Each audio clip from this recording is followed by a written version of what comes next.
think that it's important to realize we all have a duty to interrupt. Together, Counselor Justin Perry and Dr. Jen Neitzel lead professional workshops helping people tackle the hard topics around race. Really started to have some very real conversations about what it means to be Black in America and how that it's an exhausting experience. One focus is understanding racial trauma.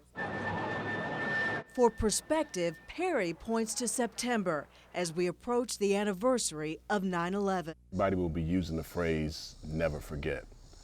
What you won't hear is people saying, get over it. He uses it to try to express the depth of minorities' pain. If you go to Ground Zero, you will see something dedicated to the victims of 9/11. What you won't see is a monument to Osama bin Laden, because for Black people, 9/11 has been a constant experience, and what we have are monuments honoring the equivalent of Osama bin Laden's versus those of us who managed to survive the terrorism and the trauma.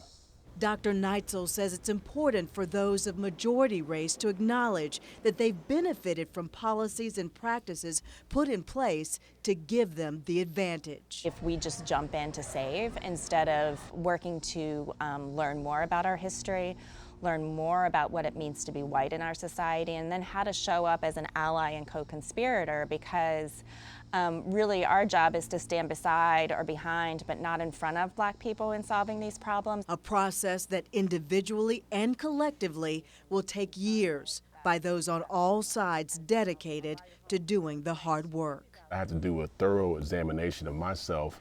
How do I participate in the system of racism? Is it with how I choose schools? Is it where I do business?